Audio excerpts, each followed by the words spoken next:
welcome everyone to Politically High Tech with your host and Myers. I have a speedy recurring guest here. Why do I say that? Because it's within the same season. It's not the first time it happened. I'm sure thinking this is I'm sure I'm going to butcher his name. Michael Luguch, you want to put a little English spin into it? It's too German for me. I know you might feel a little offended, but I don't think my comes to that with the German language. I'm sure English is difficult for me as it is. It is a dramatic root there, so there you go. I don't hate use people. Just be a little critical of the castle. You're a lovely people, okay?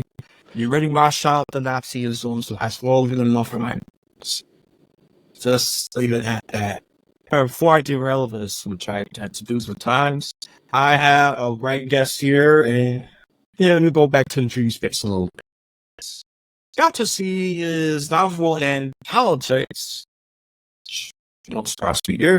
But he's also been out for an AI. There wasn't a two focuses. I don't know if he focuses on spirituality, that or just human development. I'm sure he does some. He got lectures for himself. I don't mind that. Hey, look, we can be very interesting. Not to just shove one person's box. You got to stay in that box because that's sterilizing, and that's messed up. A person's good at more than one thing. Let them shine in more than one area. Okay, and it's gonna be jealousy sometimes. Yeah, but deal with it. Get better and improve. There's a lot of ways to learn. Right? Stop complaining. If you could feed your whole people, you could feed your skills and talents more. Okay. Instead of just going, hey, what? Everybody should be at everything. Well, it's time for you to improve. Instead of just worry about them. Remember this one quote. Embarrassing is the greatest Ethan job. Short paraphrasing it. You run overs, okay? It's not hurt all the people. I'm sure you got love of us that care about you as well. You focus on that. Focus on what's important. Too busy focus on all that. And I do rate this social media because the main term I'm talking about today is AI, and we'll see how it goes there. To be honest, I don't care much. So this can be open to a very, very serious discussion. So we all going through this pretty, I would say blindly, but it's still even students. So we're going to see how it goes from here. And I'm sure it's going to be great. So that's the only faith I have enough faith to know that it's going to be a great discussion. So for once, mystery is not sturdy at all here. Very rare. I'm like, ball crap. But I'm like, I'm prepared for. I'm not prepared to put that A, B, C, D right on the spot. No, but that's the case here. So let's welcome back. And if that's the English way, eyes roll. Hey, Evan Jaqua. Okay. He's a multicultural person. He knows what getting at here. He fits to China, Japan, South America. Which country? It was Peru, mainly Peru. Peru. The mountains on the South America. Oh, yes. Country. Oh, so, yeah. There you go. So, he's multicultural, okay? You don't have to prove that, but I just want to make sure I introduce him right. So, what else do you want the audience to know about you? Well, as you mentioned, I lived in Japan many years, and tying it into our subject of AI, my field I actually got my master's degree in Japan in a field called parallel processing, which is a branch of computer science, which sounds pretty sophisticated, but it's really not. Parallel processing means that instead of just having one processor, you have many processors attacking a given problem. Very useful. That's what supercomputers are, basically. It's, your laptop is one processor. Well, a supercomputer can have, millions or, well, maybe not millions, but thousands and thousands of processors. And they use that to take on very, very computationally difficult problems. Now, one of the things I did right out of graduate school is I went to work for a company that made a special parallel processor, which again is just a computer with a lot of processors, specifically for a branch of computer science called neural networks. Now, neural networks form the basis of artificial intelligence. Now, what are neural networks? That sounds really fancy, and I'm going to explain it to explain it in a very basic way. It's not even critical that you understand everything that I'm about to say, but basically, neural networks is a way to organize your ones and zeros, because all computers are just basically manipulators of ones and zeros. In fact, all you ever need to know about computers is 1 and 0. That's all they do. They just manipulate ones and zeros. They store huge amounts of ones and zeros, and they manipulate huge amounts of ones and zeros, and they can do very useful things. Well, neural networks are just a way of organizing your ones and zeros in memory in such a way that you can actually train the neural network to learn. And how do you do that? Well, you give it an example of what it's supposed to recognize, suppose the letter A. Then you put in an example of a letter A, and it outputs some garbage. And then what you do is you adjust the values of the ones and zeros in the neural network, and then you put the A back in. And as you do that, you do a reiterative process. The neural network, eventually the values change so that it can actually recognize the letter A. So basically what you're doing is you're training it, and that just means you're giving it an example, you're giving it some data that it's supposed to recognize, and you adjust the values until the neural network can start recognizing what you want it to recognize. And so that's basically all neural networks do. They're just a way of organizing your ones and zeros so that you can adjust those values of ones and zeros so that it starts to recognize what you want it to recognize, whether it be written language, verbal language, visual data, you name it. So it's really that. Now, since I was in the field, it's advanced greatly. And the reason why it's advanced is because for a number of reasons. The computational power that we have now, computers are far, probably millions of times more powerful than they were when I was working in the field. Also, just, they've become very sophisticated. They've made progress in terms of optimizing the training. Something that's also very important is just pre-processing the data. You have to actually have the data in a format that the neural network can recognize in order for it to train it. You can't just throw any garbage in there. It has to be in a format that it's going to recognize. And so it's much more sophisticated now. But I think what when you hear people saying that, well, gosh, it's got consciousness, it's just like a human and all this stuff. What we really need to do, and this is the most important thing I'm going to say today, is we need to step back and ask ourselves, what does it mean to be human? And this is the most important thing I'm going to say today. And this is what I really want to emphasize. All of us, we humans, we're a combination of let's say three things, our genetics, our experiences, and our relationships. But I'm going to focus on those last two. Experiences and relationships. Now, experiences start the second you're born. The experience of being born, the experience of learning to crawl, the experience of learning to walk, the experience of learning to add, to learning to play the game, the experiences of getting angry, the experiences of falling in love, the experiences of knowing disappointment, the experience of being robbed or having a great success, that test score. Experiences are one of the things that define us as humans. And the other thing are our relationships. And the relationship you have from the minute you're born with the doctors and the nurses in the delivery room, your mother, your father, your siblings, your playmates, your classmates, your workmates, your teammates, even the guy who sells you the hot dog when you were walking through Central Park. Our relationships, even the very, very superficial ones, also go to defining us as a person. I mean, like I say, maybe that guy who gave you his seat in the subway when he could see that you were limping, even though it was just an instantaneous interaction, goes to actually influencing you as a person. Or the guy who cut you off in traffic. You're never going to see him again, but those experiences and even the relationships you have, no matter how superficial, define us as people. Now, what is so important here is that a neural network doesn't have either of those. It doesn't have any experiences. It's never experienced hate. It's never experienced disappointment. It's never experienced love.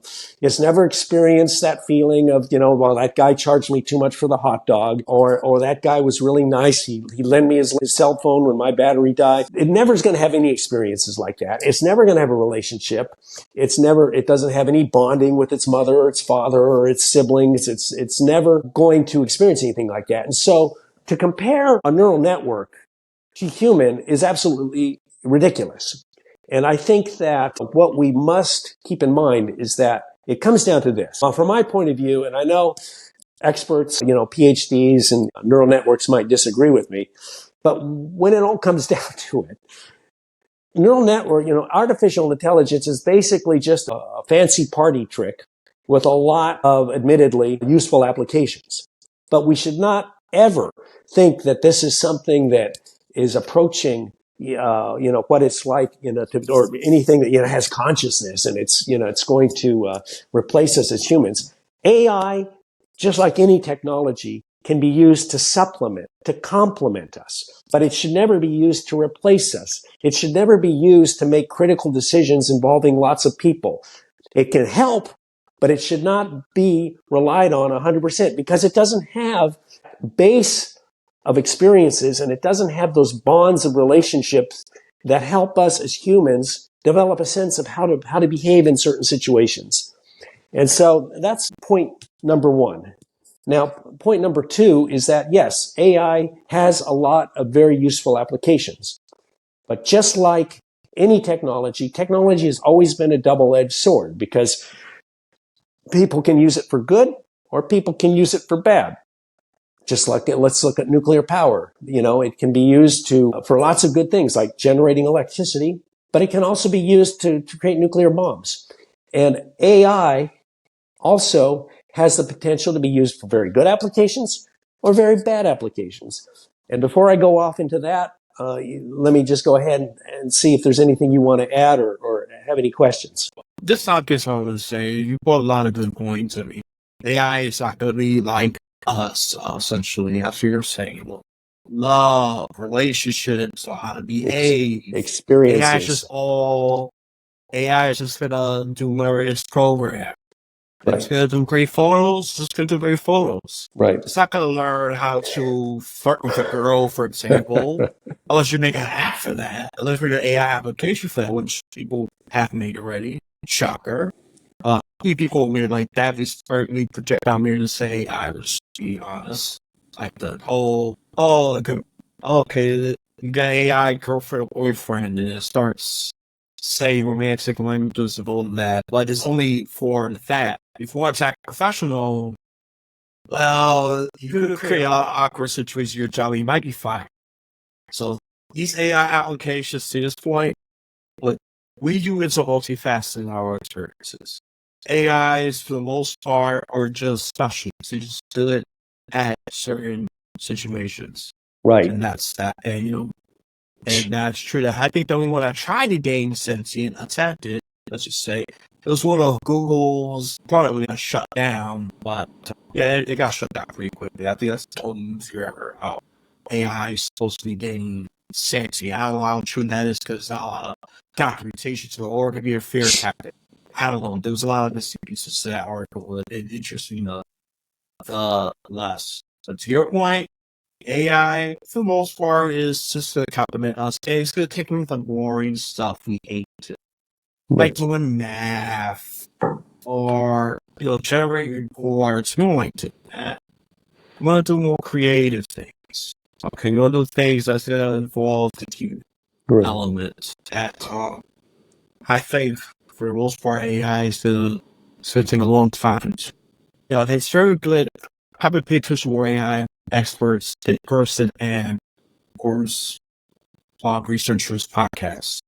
One of them said that it's very good, it's excellent at doing tasks, but it's poor at doing the job. Mm-hmm. What does that mean? Job has multiple tasks. Again, if you want an AI app that also create pictures and videos, yeah, it's going to do that. If you want to write a soliloquy or pro presentation, good luck with that. You need a data application, or you need someone who's actually good. So there is very involved and that's good at speeches. So humans are still going to be needed, to your point, and we have to be just walk away. I keep saying no. I always put the Terminator, the iRobot thing in there. That's why people think that they're going to take us, they're going to take over, they're going to wipe us out.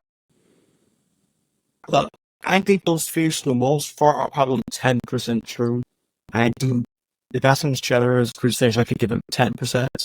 If we keep being irresponsible with it, yeah. But for the most part, I think we're being pretty responsible with it and all that. How many incidents bring long right? I'm trying to set from my ad. It's that it's sadly this had me dumb decisions to my firing people. And AI safety. Chocolate from, well, actually, let me just frame this more precise. AI didn't take those jobs away. It's just the boss want to be cheap and fire them, all right? They want to save money. That's where it is, okay? And they had to rehire most of those people back because they realized they need that human element of critical thinking. Because, just because you tell AI to do it fast doesn't mean it's do it perfectly. You gotta pay attention to grammatical errors. You gotta pay attention to tonality. You gotta pay attention to just words. And it's spell certain names wrong. I use AI myself for this podcast. I gotta correct certain things. I could say, I did it. It's perfect. Send it. No, I mean, my lazy side wants to do that, but you have to make sure that AI understands you, or if you're going to do the state test, you got make sure you communicate clearly with the prompts. That's sound ambiguous, that's specific and clear. Okay? Like if you create a feature, I'll create the smart city with Wi-Fi links, to towers, or something like that. Or specific and clear, the better. If you give it room to be ambiguous, well, then come up with some weird things. And I'm not going to repeat the story, but I may have a mistake. But I want the person to pray, instead of the turkey. What I got instead was a dead turkey praying, which was hilarious. I kept it for comedic purposes. That's the reason why I kept. Otherwise, I'll just see you. It was so funny that I decided to keep it up. Because I wasn't giving clear promise. I put people praying on the table, actually cooked. Turkey, I just said turkey. That's what people praying with turkey. Well, the guy just put all that together. That's a lot of things. I'm not bad too much this way. I want to make sure it's about you making a lot. You made a great point. And actually calming a lot of the fears, a lot of the erratic perspectives. I want to call out the journalists again, peace commodity, Terminator Skynet, and robot nonsense. That stop. Just stop. You just put unnecessary fear. You're also part of the problem why fear and even protest against AI is going up. And they're using unions because unions, based on my experience, is just anecdotal. So I'm not going to finish that. I got the objective, clear perspective of all unions. Some of them are against AI because they see it as ultimately going to take jobs away. Say the rules with human interactions to make humans obsolete. So that's, humans are still going to be needed. Okay, and even some AI speakers have said it. Humans are still going to be needed. There's a relationship part that let's do self-care, for example. You need you can't have robots do everything there.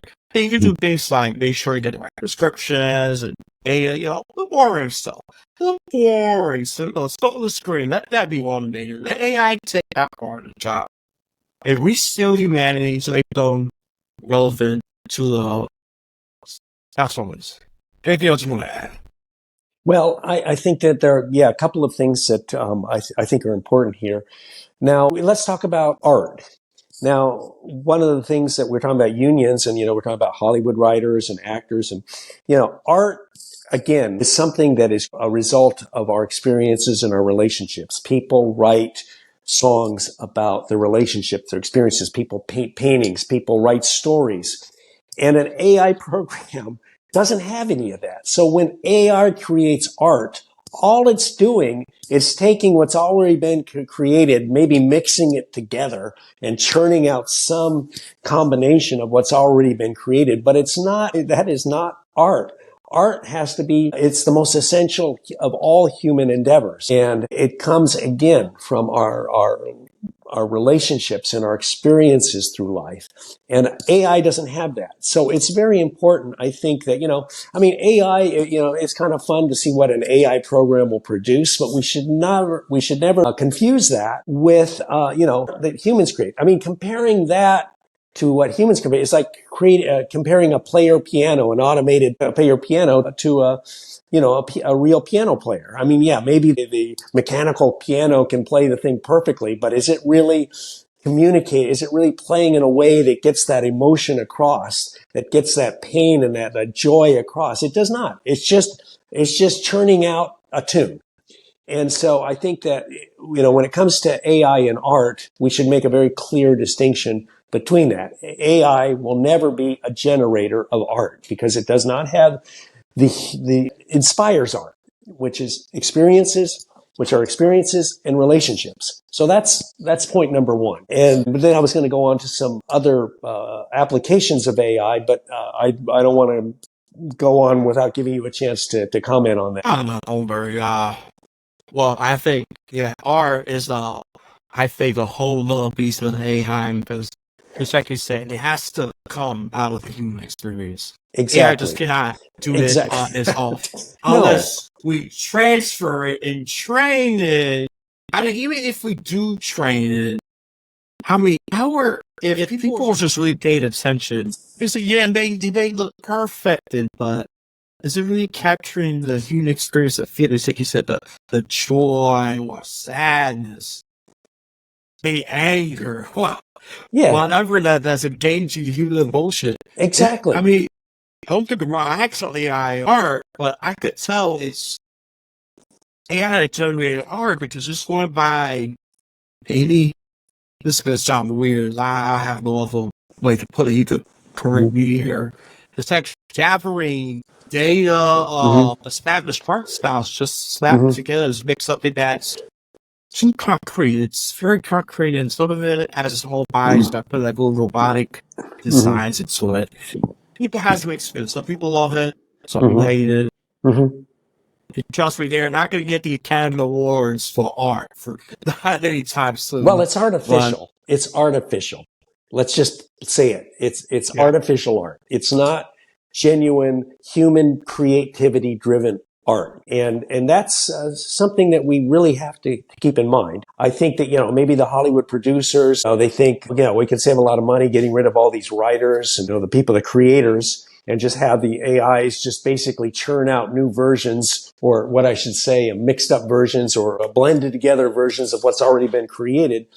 But I think that's very hollow. That's very hollow. We want art. I think we want art to reflect genuine human experiences and relationships. That's the inspiration. If anything, I'll just take your words, and because I'm lazy mentally, it's an artificial version of humanity at best. That's all. Well, that's why they call it artificial intelligence. It's artificial. It is artificial. We have to always remember that. It's not some magic that, and it's limited. It's going to make mistakes, because you can't there's no such thing as a perfectly trained network. And we've got to keep it on a short leash and keep it in perspective. I mean, I like to keep it on a short leash, and there's one expert had not that long ago say, try to keep it a short leash, it's such a fool's errand. Yeah, it might be, but do you really want to run wild and just find out the hard way? I mean, anyone with a sane brain would agree with me there. I don't want that to happen. Just let it run wild. Okay, yeah, you could do this. Okay, it could create artificial body parts, so I'm just gonna keep it as clean as possible. You use your gut and mind to fill that blank. I'm not gonna do that for you. I'm gonna let your mind participate that, listeners. It's not for Evan here. He's above that. I'm just gonna say that for him. Yeah, so let me get back to the art thing, to your point. Yeah, as great as AI is, and I still consider it a great tool, it needs to get inspiration projected through a human being. Okay, or else it's just never going to create anything. It's just going to be a good data processor. And trust me, we humans don't want to be dealing with that boring part. We want to talk to people, make things interesting, or come with a higher level of thought, creativity, work, whatever. whatever. Maybe, AI, back then, I'm going to use this historical example that's very disgusting. People had to manually clean the sewers of the castle. You know how disgusting that was? And we had a sewage system that got rid of most of that work. So AI could get rid of a lot of that dull work that we have to do, like data entry. But I put this person's name, and whatever information they put in there. Let AI take care of that. So here, just set it in its file and it'll create the data for you. It's going to get rid of more of the mundane and simple tasks. I think that's what AI is already doing. But if your work is too complicated, if it deals with a lot of human relationships, you're safe. And therapists are, and one occupation, I already said it, that I think is going to be safe is therapy. Therapy is very human. What AI is going to do, the most, like I said, just data entry. That's it. That's its role. Okay, this person got this mental condition, whatever. I'm not going to give an example. Probably schizophrenia, depression. Okay, probably just use AI just for data entry storage. That's it. In terms of talking to a human being, it's been proven that it can do only entry level work, like just basic screens, have you take your medication, anything that's based on facts and stuff. But if there's anything that is too ambiguous, too dynamic, AI is not ready for that. And that's been proven time and time again. Even one customer service expert who's trying to implement AI, it says it's very difficult. The human has to intervene because the AI is not processing some of these requests correctly. So, but if it's very simple, if it's just one task thing, yeah, AI got it. But if it's multifaceted, human judgment and involvement is needed. So that's all I'm going to say about that. I know I kind of jumped from art to therapy. Well, art could be used for therapy. Maybe draw, I don't know, the ocean or something, copy it down, or just look at a picture. But therapists are realizing that they don't need to fear AI as much as they initially thought because of that. Well, I totally agree. Yes, I totally agree with that because, let's think about human interaction. When you and I are interacting, we have multiple ways to interpret what the other person is thinking or feeling. We have the body language, we have the tone of voice, we have the facial expressions, and we even have the subtleties in word choice. Now, is AI program? I mean, have you ever texted somebody and you said something you thought was innocent, but they completely misinterpreted it? And it's because it's just a one-dimensional form of communication. Like, for example, if I write in text, if I say, hey, alias, that can be interpreted as, hey, alias, or it could be interpreted as, hey, alias. It's just without the context, like I say, the body language, the tone of voice, the facial expressions, the subtleties of language and movement, you have much less certainty what the other person really means. And an AI program is just not going to be able to ever pick up on those subtleties of human communication. And I don't think it ever will.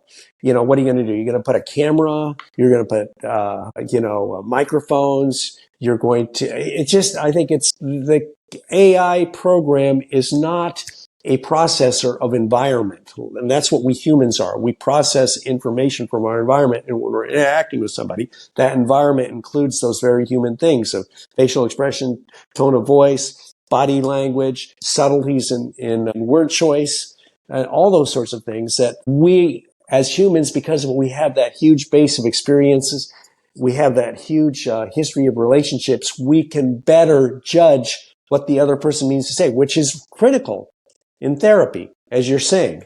And in therapy, the therapist has to look for those subtleties in communication to really assess what is going on in that person's mind and what that person is really feeling in their heart. And that's just something that is way beyond what a machine that basically manipulates ones and zeros can do. Because that's what it is. Again, a computer is simply a machine that manipulates ones and zeros. And to try to capture all of the subtleties of human culture and human behavior in ones and zeros is, I think is just, it's like trying to put a square peg into a round hole. It just doesn't work. Computers are very good at computations, at storing information and computation. That's it. And so, and I wanted to go on into a little bit about the applications of AI, Go ahead. both good and bad. Okay, well, in my blog solutionsparty.org, I've proposed a number of different ideas to help try to strengthen our democracy, our society, and one of the most important ones, I think, is certifying journalists. We have in our news sources, because, as I've said in the last podcast, if you believe that the pen is mightier than the sword than I do, then we have to absolutely have in our country we have to have reliable sources of information. We have to have the public believing in a certain set of common facts. And one of the ways that we could do that is, as I say, to not only certify journalists and news organizations, but to give them grades, based on certain criteria, like how objective are their articles, how well written are their articles, how relevant are their articles, how frequent are their articles. We could give certified journalists a grade in addition to certification. Now, if they are obviously continuously biased, or if their articles are just generally false, their grade goes down, and if it goes below a certain point, they lose their certification. So we want to have two things, I think, to certify our journalists and news organizations. We want to have something equivalent to the AMA, the American Medical Association, or what's it for lawyers? I'm getting a blank here. The Bar Association, I guess. They certify lawyers. We certify our engineers. We certify truck drivers. We certify dentists. We ought to certify our journalists. And why is this important? Because if I make a deep fake video using AI of you, Alias, robbing a jewelry store, and then I publish it online and say, well, Alias is really a criminal. Look at him. Look what he did. Okay, the question that one would ask, is that video on a certified news site or not? If it's not on a certified news site, then it's obvious, we're not going to take it seriously. And this is critical, because one of the bad applications of AI is to create false videos, false, voices of people saying things, even false articles. And we want to have a way to get that stuff out, because the enemies of democracy are going to use misinformation and lies to weaken our democracy. They want to destroy our democracy. And one of the ways we can fight back is to have, number one, news organizations that people believe in. Because we have to have just like in the 60s when Walter Cronkite said, and that's the way it is, 95% of Americans believed it. We believed in the facts that we were being told, and that strengthened us as a country, because based on a common set of acknowledged facts, we can make decisions how to move forward. But if we lose that, then we become paralyzed, because nobody really knows what are the facts and what are the lies. So the way to get around that is to certify our journalists. Now, AI can play a role in that. We want to have like a Society of Professional Journalists organization that will certify a journalist. Like if you get your degree in journalism, or if you've got, years of being experienced as a credible journalist, you'll get, and based on the quality of your articles, the objectiveness of your articles, they're not just political propaganda, you'll get graded. Now, AI can help with that. We want to automate a lot of this, because there's going to be a lot of articles being written, and we want to have a way to automate that. And AI, you could have multiple AI programs independently developed. They analyze these articles, a given article, and they produce a grade. Then you take an average of the grade. So if one AI program gives it a C, another one gives it an A, another one gives it a B, then you can say, okay, this article gets a B grade. And it's by a certified journalist. So we can have some confidence that this is real news. And so this is one way that AI can help in our certifying of our news organizations and our journalists, to keep them honest. But we don't want to just rely 100% on AI, and we want to have multiple AI programs doing it, not just one. But this could be a very useful application of that. Another idea that I have is, right now our judiciary is in crisis, because our hyper-partisan politicians have basically crafted the judiciary to be an extension of the political parties. The Supreme Court, they're just nakedly partisan. It's not even funny anymore.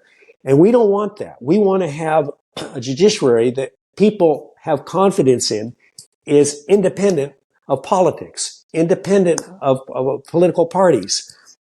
And the way we could do that is by emphasizing diversity. We want diverse judicial philosophy. We want diversity in the judicial philosophies of our judges. So that the Supreme Court, yes, it has somebody like Sam Alito, but it also has people like Ruth Bader Ginsburg, and it has a variety of judges from different backgrounds and different judicial philosophies. AI could help make recommendations about how do you increase the judicial diversity of our judiciary, which is what we want. We want that when the Supreme Court makes a decision, we want to feel like, okay, this was based on facts, not on the partisan preferences of these judges or the other, which is what we don't have now. It's become, when the Democrats are in power, they get Democrat-leaning judges, and when the Republican, and we don't want that. All of our politicians should be concentrating on making the judiciary as independent from politics as possible, and AI could play a role in that. So those are two examples where AI could really help make our society better in terms of certifying our journalists, and two, making our judiciary independent of politics, which is critical. By the way, if our judiciary are just extensions of our political party, then it's no better than what they do in Venezuela. It's no better than what they do in Iran. It's no better than what they do in China. It's no better than what they do in North Korea. Our judiciary has to be independent of politics. And again, I could play a role in that. Now, there's some other very useful applications of AI that I proposed, but maybe I'll let you jump in case you have any comments regarding what I just talked about. Oh, yes. Oh, man. You wonder why this guest returned quickly. Now you get it. If you don't, that's okay. I spare you. I don't want to embarrass you. And don't admit it at the comment section either. You're opening yourself to be roasted.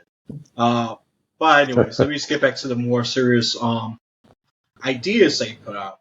Certifying journalists. Let me wear the adversarial, negative, contrarian cap for a second. Perfect. Let's go. So, let's do this. Critics will say this is an attack on their First Amendment. Look, we do need better journalists personally. But someone's going to say this is attacking their First Amendment because, they got a point of view they need to express. But they're journalists. They got to report on facts. That's why I see it. And the way it's going, way it's going, we got some of that defense Democrats, some of that defense Republicans. Yeah, I know you should say so. Go right ahead. Well, I was just going to say, I don't agree that it infringes on First Amendment rights at all. You can still start your own website. You get your laptop, set up a website, and you can publish whatever you want. We still want opinions, but we don't want a muffled voice, but we want the opinions to be principled. Now, I talk about principles on the blog. What does principles mean? Principles mean that you apply the same rules to people regardless of their political party, regardless of their race, regardless of their religion, which is what we don't have now. For example, if all you need to do when for example, you listen to Fox News or you listen to MSNBC, and they're talking about how horrible this politician is or how great this politician is, all you need to do is ask yourself, if I just switch the names of the politicians, would their opinions completely change? I mean, for example, there are a lot of people who will say that the attack on the Capitol of January 6th was no big deal. It was just people expressing their opinion. Okay, let's switch the names. Suppose Hillary Clinton had been president, had done that. Would you still feel the same way? I kind of doubt it. What if Hillary Clinton had been the one who tried to blackmail Ukraine into digging up dirt on Donald Trump? Would you have thought that would be a nothing burger? I think you probably wouldn't. The thing is that it comes down to this principle of equality under the law. This equality under the law, for example, and I know I made this example before, but let's look at Jim Crow South. If a white man raped a black woman, that was just boys being boys, just boys out having some fun. But a black man raped a white woman, man, that's lynching time. Same crime. The only difference was the color of the perpetrator and the victim changed. Okay, that principle, equality in the law, focuses on the act that was committed, not on the characteristics of the people who committed them. That is a critical foundation of civilization, because if you get away from that, then laws can be weaponized and will be weaponized by one group of people against another. And this is what we have in our politics now. Our politicians are completely unprincipled. Our news organizations are completely unprincipled. They say, if you just switch the names of the parties and the people involved, their take on things completely changes. And it shouldn't be that way. If somebody does something wrong, for example, if Hillary Clinton had paid a porn star to shut up, would you consider that to be a nothing burger? Things like, or if Bill Clinton had been Republican, the Democrats would have voted to impeach him for what he did. It shouldn't be that way. The question needs to be, what was the act committed? And is there a potential crime here? Regardless of the characteristics of the political party, the racial makeup, the religion, their national origin, all of that should be out of the picture. Now, so a journalist, a certified journalist or opinion columnist is not going to be the sort of person who completely changes their opinion if you just switch the names around. And that could how the AI program judges this. Does this person say the same thing, criticize people equally, regardless of political party, or is he or she always minimizing the problems of one party and going after with both barrels the other party if they do something similar? Now, that's certified scam, but that does not prevent somebody from publishing their opinion. They just won't be on a certified news site. If they want to say that, it's okay for Donald Trump to send the mob to the Capitol, but if Hillary Clinton does it, it's terrible. If they want to write that, that's fine. That's not impinged on their First Amendment. They're just not going to be certified. So that's why I say, this idea of certifying journalists is not in any way a contradiction to the First Amendment rights. I mean, if I want to practice medicine, yeah, I can practice medicine. I'm not going to be certified though. And you really want to come to me to help me and help you with your health problems? I can say whatever I want. I can say, hey, Alias, I've got this miracle cure. I'm going to fix it all. Your first question is, well, do you have a certification to do this? And I say, no, but who needs a certification? And you're going to say, well, I don't really feel very comfortable going to a guy who doesn't have any medical, any authority to be doing this stuff. And I mean, it's not a perfect analogy, but you get what I'm trying to say. I get what you're saying. And no, it's well thought out. The reason why I had to put that out there, because that's what some people are going to say. That's the first attack. First Amendment, at least some people. I actually agree with that, because journalism, look, all these journalists should change their jobs to political commentators, and I'm fine with that. Because they're supposed to be biased. They're supposed to defend their party. If they were political commentators, that's different. Because they got their take, they can spin it, maintain their bias, and then I will be fine with that. However, but in terms of certified journalism, I agree with it, because journalism is essentially dead. It's all partisan narrative is being shoved down on people's throat. MSNBC favors Democrats on regularly, and Fox favors Republicans on regularly. But exception, and I also want to point out the hosts. Well, they're hosts, they're opinion hosts. Once you say you're opinion host, that's already an honest way of saying, I'm going to be biased. I have my take. I have my reason why Donald Trump good. Well, who's the current Democrat? Kamala Harris is bad, or vice versa. Why Kamala is awesome and Donald Trump is a turd. Whatever. If you're just an opinion person or a political commentary, I'm fine with that. But the problem is, journalists has mixed that up to the point that it ruins their credibility, rightfully so. And I agree, they should take away. I like this idea. I personally like this idea, because a lot of them are just pushing. Some of them know that they're pushing biases, and I think some of them that don't know better because they've been taught one way in the college. So that's another issue.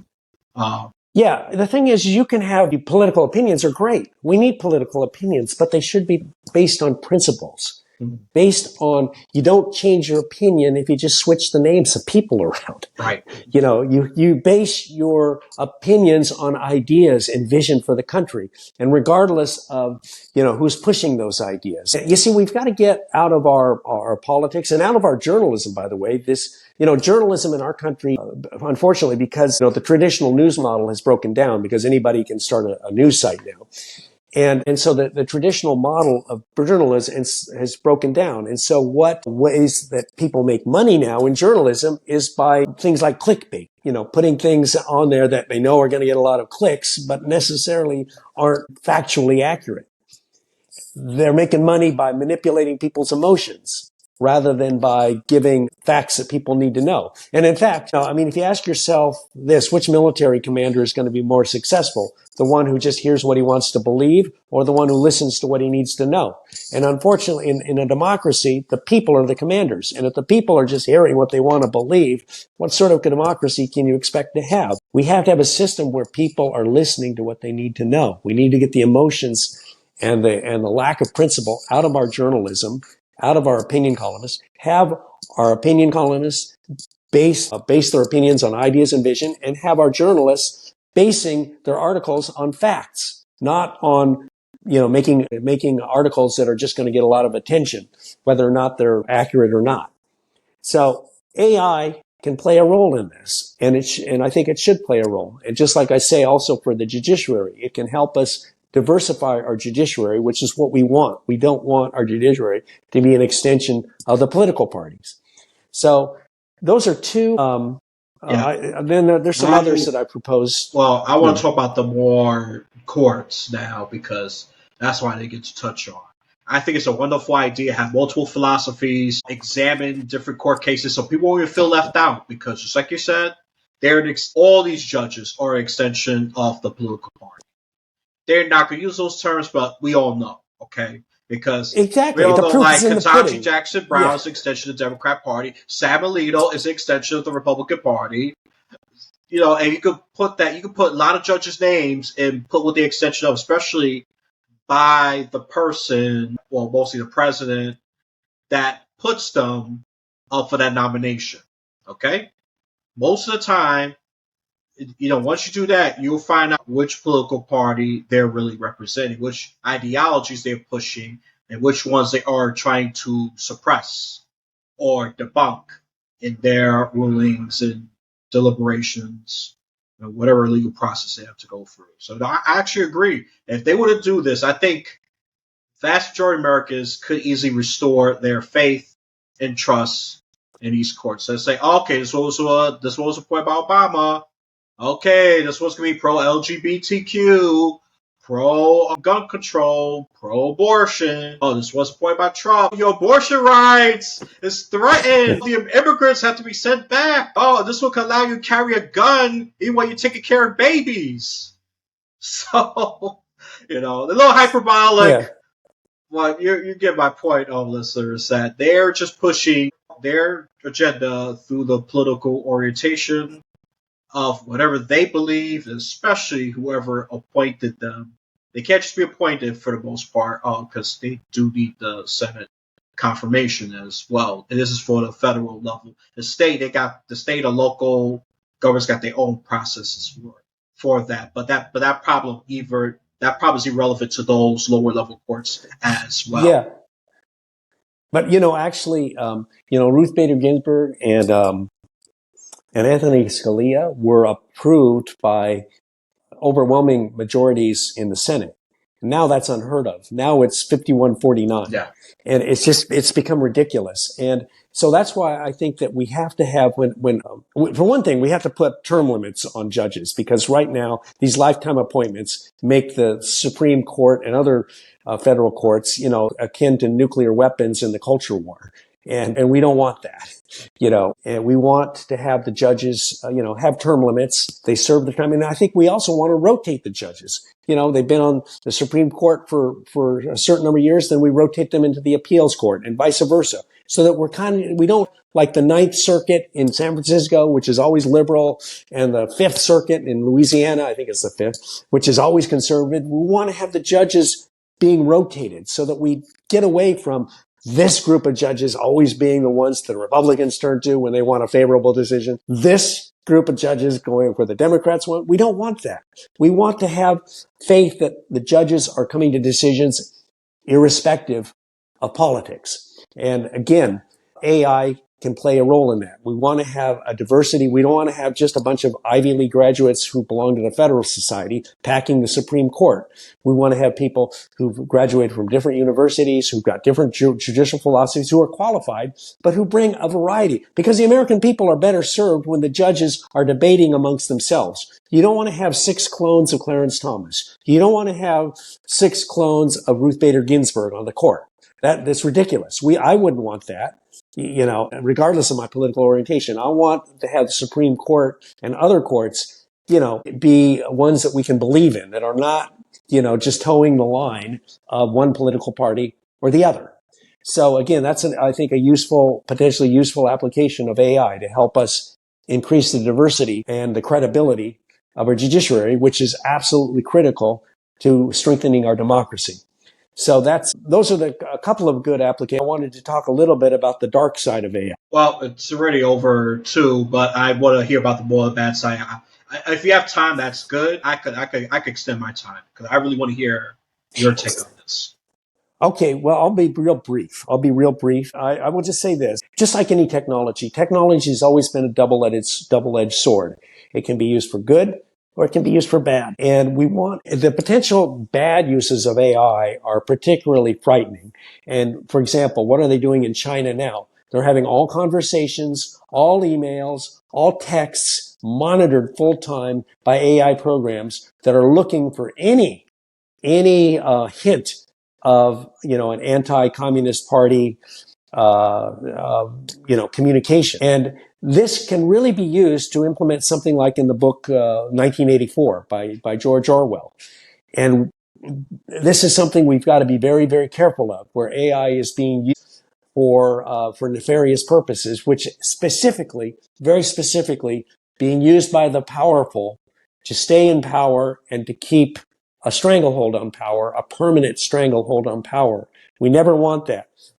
This is one of the reasons why I propose getting getting rid of re-election. This is one of the reasons why I put a 12-year limit on political parties. This is another reason why I say we have to break up. You can never have power concentrated, and AI can be used nefariously to do that. And so this is one of the reasons why AI, just like any technology, will be used by the powerful to stay in power if they can. And this is one thing that we've got to be aware of, and we've got to take measures to keep that from happening. Yeah, that's Yeah, I mean, my proposed thing, and I set this to one guest, but sadly that record had to be deleted. This is my proposed limit, especially for Congress and the Senate. I put what, 12 years. That means that's a 2-term limit for the senator and a 6-term limit for the House of Representatives. I think that's a good start if you want to think about numbers and specifics in terms of term limits, because we have the same people for freaking 30 years with ideas that were good a couple of decades ago, and people who are just like, to your point, just want to preserve and cling to power as much as possible. Yeah. So, well, sadly, that's the American version of that. You already talked about the Chinese version, which they use the AI extensively to monitor, make sure everybody is compliant with the CCP. And they see things that's opposition, negative credit score, can't do this, you can't do that. So you write a text message that can even be mildly interpreted as being against the CCP, and you could have the secret police knocking on your door at 2 a.m. People don't like to live like that, by the way. Nobody likes to live like that. Now, the thing is about, maybe we can have another discussion about term limits, but I just feel, being in politics is not about ideas and vision anymore. It's about staying in power. And that's what the problem is with our politicians. And the fact that, our incumbents have like a 93 or 95% chance of being reelected. There is it's just ridiculous. And it shouldn't be that way. And, what are our politicians good at? Well, they're good at being politicians. Are they really there to get ideas implemented to help the country progress? No, they're in there to satisfy their addiction to power, because power is extremely addictive, as history has shown.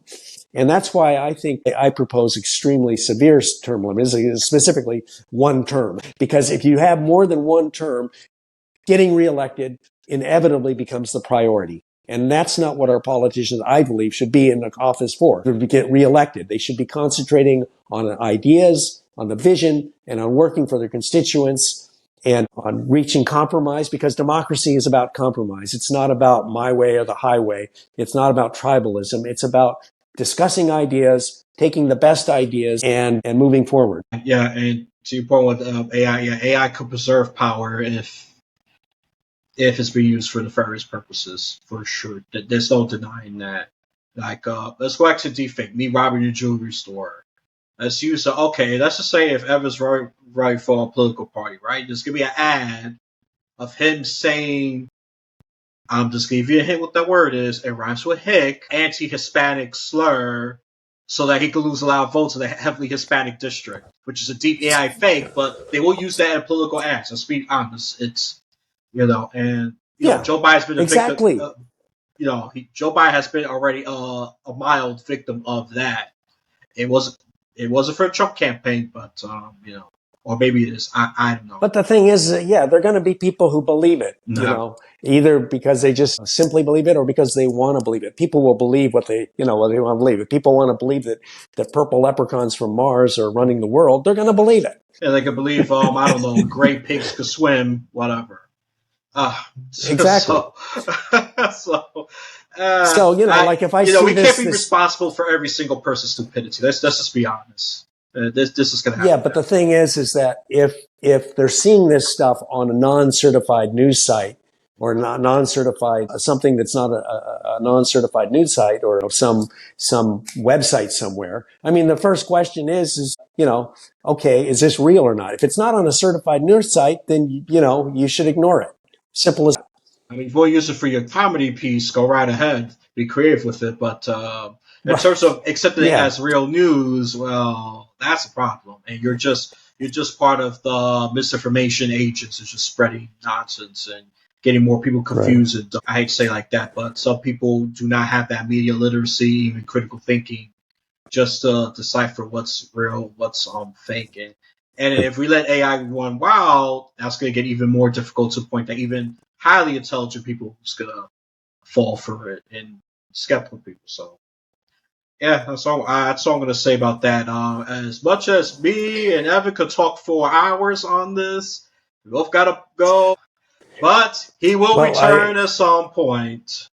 Because I got a long list of political guests that I got to attend to as well. And it's good to be in demand, and then there's a curse of that, because the people I really like, I can't pay attention to them as much.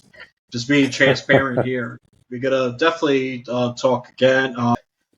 So it was great having them again. And I'm not surprised. This was an awesome conversation, and a enlightening one as well. Learned some things as well from this conversation. And one more thing I want to say before I wrap this up.